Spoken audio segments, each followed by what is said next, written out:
Hello everyone, welcome to my YouTube channel. Today we're gonna start ACCA Financial Accounting syllabus, and with the chapter 4, maybe you have some questions that why we won't start with the first 3 chapters. Actually, the main reason behind that is the first 3 chapters is so narrative chapters. I mean that you must learn them by heart, and it may be hard or maybe you can learn them, but at the end of the course you will probably forget them and you need a revision. To preventing that, I prefer to keep them for the end of the course and starting with the chapter 4. Okay, before introducing chapter 4, you must know that the stage of preparation of financial statements, and then you will understand the purpose of such documents, parliamentary books, and then we continue our syllabus. We can divide the stage into 5 steps. The first step is financial documents, source documents. The second step is parliamentary books, and then we will use the double entries to record the events on the general ledgers, and then trial balance, and finally we reach out the financial statements. Okay, and there is a first step is for source documents. Okay, let's start the first source documents. Let's say you are an auditor within Big Four companies and you want to audit a big company, let's say Turkish Airlines. When you open the Turkish Airlines profit or loss statement, you can see that there is a revenue of 50 million.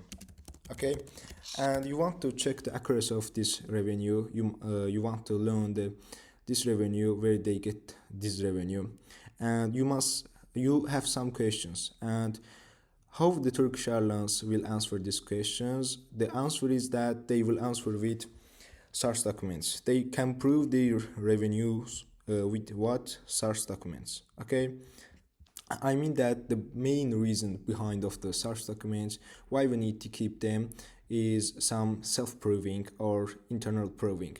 I mean that when you need to prove something, for example revenue or some cost, you will use what? Source documents. Okay, after understanding the purpose of source documents, we must know the types of source documents, and let's start with the first of all, quotation. Actually, quotation looks like a restaurant menu, or we can say that in simple terms, it's a price. Just imagine that you went to the restaurant and sit on the table and you want to purchase something, you want to order something. Before ordering, you must know the price of products. Yes, the restaurant will provide you with the menu, and in financial terms, we will refer the menu as a quotation, which is it will the price of products. As we know, the products price is determined by the supplier. I mean that the quotation will send by the supplier to customer. Okay, and once quotation accepted, then it cannot be changed, because it's like when first day of April you say that the price of meal is $15, and the next day you say that it's $16. It's not fair.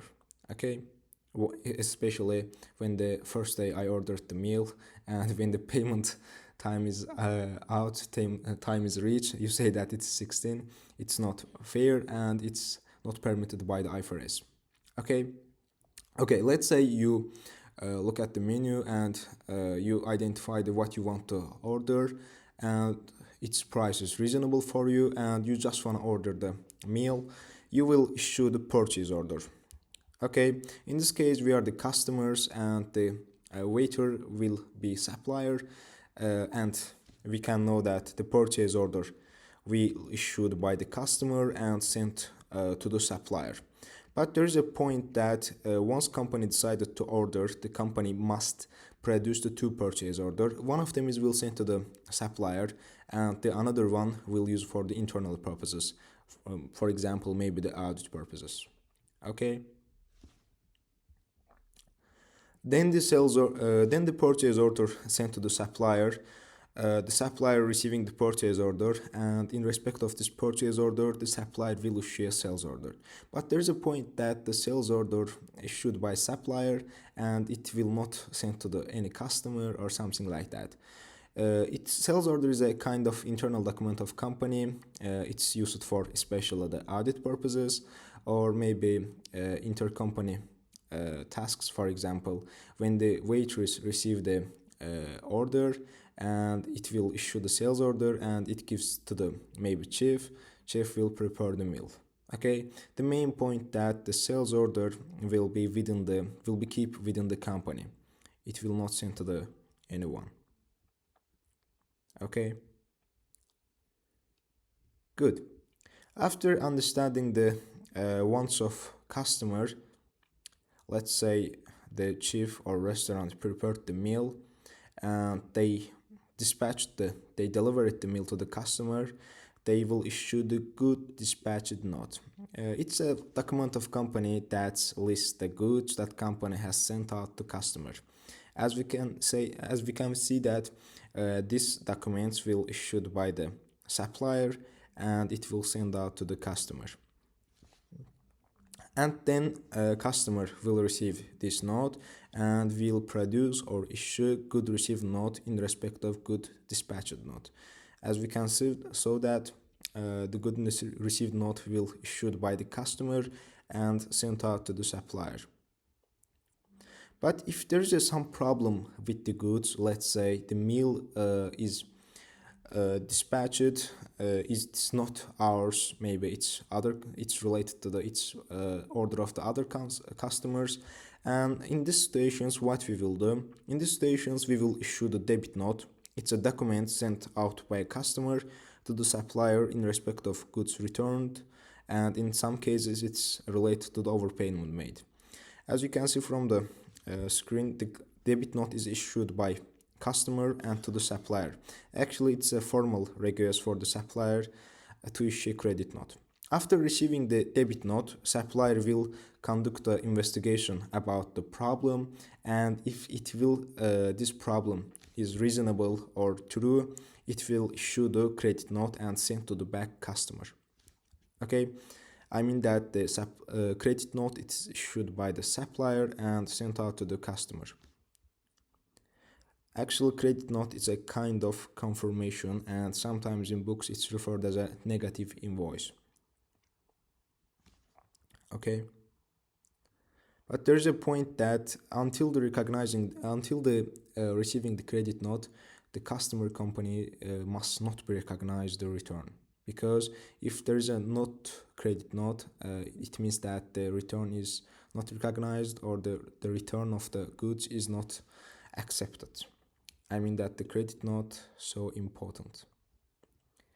Okay, let's say the good process, dispatched process or meal process is done, and it's time for the payment. In the payment process, there's two options. The first option is that the event is cash transaction. Okay, cash transaction. And the second option is that the event is credit transaction. Perhaps we have two options. Let's look at the credit transaction. Let's say I eat the meal today and I'm agreed with the supplier. I will pay it after 30 days. Okay, when the time is out, the supplier will send the invoice to me. As we can see that invoice it's issued by supplier and sent out to the customer. Okay, maybe in your books you can show them sales invoice or purchase invoice. You must know that the sales invoice and purchase invoice is the same document, but the name can be changed in aspect of you. For example, in this transaction, if you are a customer, you will refer this purchase invoice. You will refer this invoice as a purchase invoice. If in this transaction, if you are a supplier, you will refer this invoice as a sales invoice. Okay. After receiving the invoice, you must make the payment. Yes, actually the payment side is a bit similar to the cash transaction. When you make the payment, you will send the payment. I mean that the money. Yes, and in addition to the money, the customer company will issue the remittance advice.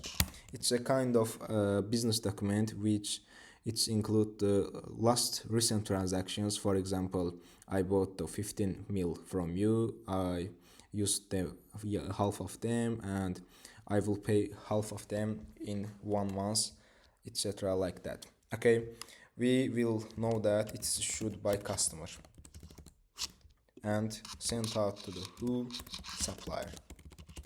In respect of payment and remittance advice, the supplier side will issue the receipt. Receipts actually like a checks in when we buy something in the market. They will provide with us receipts. Actually, they are similar. And in addition to the receipt, the supplier will issue the what statement. Okay, the content of statement is actually similar to the content of remittance advice, but there is some change, because in the statement we will look at the process in the aspect of supplier. Okay, but in principle, the statement and remittance advice have similar concepts. Sometimes it's referred as a supplier statement. Okay, and we know that these two such documents will issued by the supplier and sent out to the customer. Okay, these such documents are last ones. After knowing these such documents, we can move to the prime entry books part. Let's say a big company, as again Turkish Airlines, they have lots of such documents. Yes, maybe lots of sales invoices, maybe lots of debit notes or credit notes, and I mean that they must to categorize them. Yes, categorizing. How we will categorize these source documents? By using the prime entry books. Okay, to categorizing them, we will use the prime entry books, and the first prime entry book is the most important, is cash book. In the cash book, we will keep we will record the only cash transactions. Okay, we will record the cash transactions in the cash book. It can be cash purchase or cash sales, or maybe you bought the non-current assets with the cash on cash terms. You will record all of them in the cash book. Okay, maybe you have a question, but if I bought something on credit, or maybe I sell something on credit, where we record them? That's why we use the second prime entry book, which is purchase day book. We will record the only credit purchases on the purchase day book. Okay, only credit purchases. But if the questions about the credit sales, we will record them in the where is seller's day book. As again, we will record the only what credit sales. Okay, good.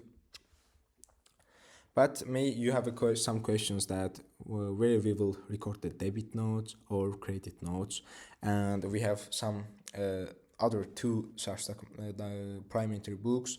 First is purchase return day book. In purchase return day book, we will pretend as a customer, and if we are a customer, we will send the debit notes. Yes, right. And we will record the debit note sent. And if we are a customer, if we send the debit note, probably we will get the credit notes. And if we receive the credit notes, we will record them in purchase return day book. But you must remember that from the previous minutes, that we said that until the receiving credit note, I'm sorry for that. I must write the credit note. Okay.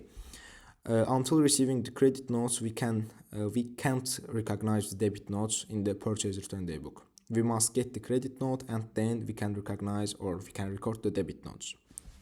And the next prime entry book is that seller's return daybook.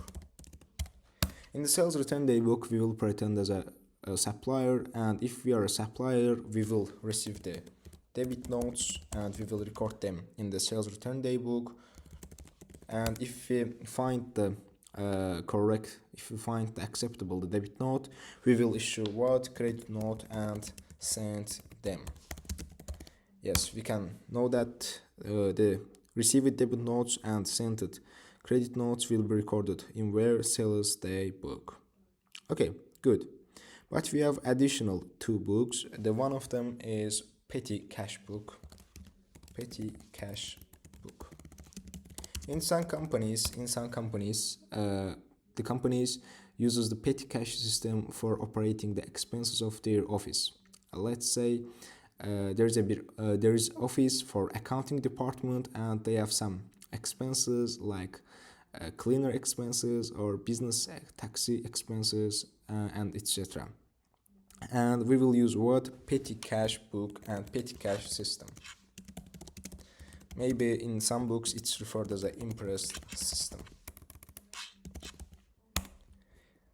Okay, in petty cash system you must find you must determine an interval. It can be 1 week or 1 day and or maybe 1 month, but in some companies it's just like a week.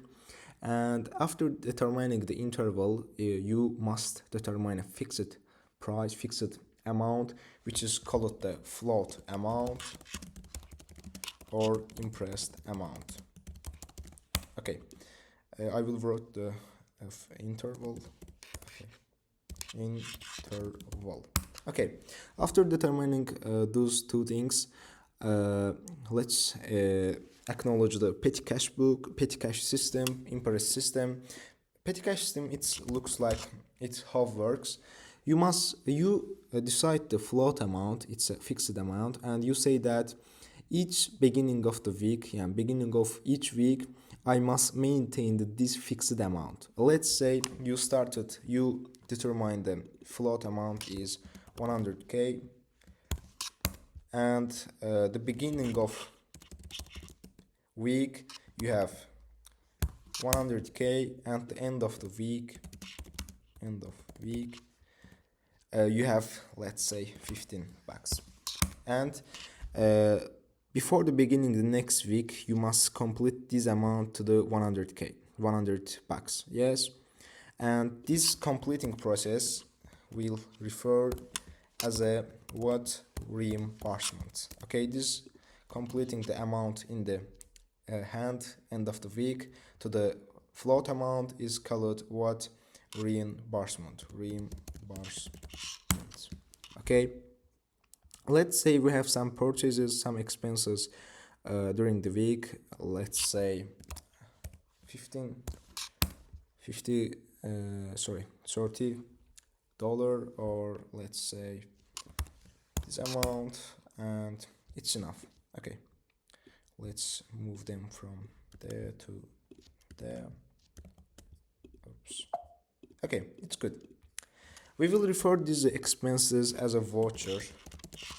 Actually, we will issue for these expenses voucher. The main reasons behind the voucher is that to proving the expenses. Let's say you have two voucher, which some of them is $50, but it means that you have $100, you spent the $15, and you must have $15. If there's not $15, if there's a $14, it means that there's some mispointings, maybe some fraud, or maybe some errors. Okay, I mean that the main purpose of voucher is preventing the errors or maybe frauds in the petty cash system. All we talk about the petty cash system is recorded in where petty cash book. Okay, you must know that. In the exam, in the exam, chapter 4 is not used commonly. Probably you will not face this type of questions in the exam. But if there's an exam from the chapter 4, it's actually related to the prime inter books, especially the petty cash book and calculation of petty cash system maybe. But if you use the question from chapter 4, they are primarily uses the prime inter books. That's why we must know the prime inter books more confidently. Okay, the last prime inter book is that the journal. Journal, it's a little bit different from the other books. We will record the other transaction which they are not recorded in the first six prime inter book. We will record the other transactions in the journal. They can be, for example, period and adjustments, or maybe unusual movements. For example, what we can say that, for the example, unusual movements, it's kind of exchange. At the third, we can say that the correction of errors. Okay, we will record these events in journal book. I guess we will cover each of them, the source documents and the prime inter books. As again, this chapter is not commonly used in the exam, but if you know that, you will feel more relaxed, more confidently, especially in the next chapters. For example, the chapter 16, we will use some of the source documents. For example, we must know the meaning of credit note, how we will use that, what is the main purpose, and etc. Okay, thanks for watching the video. If you have any questions, you can ask in the comments, and that's all for today. Bye.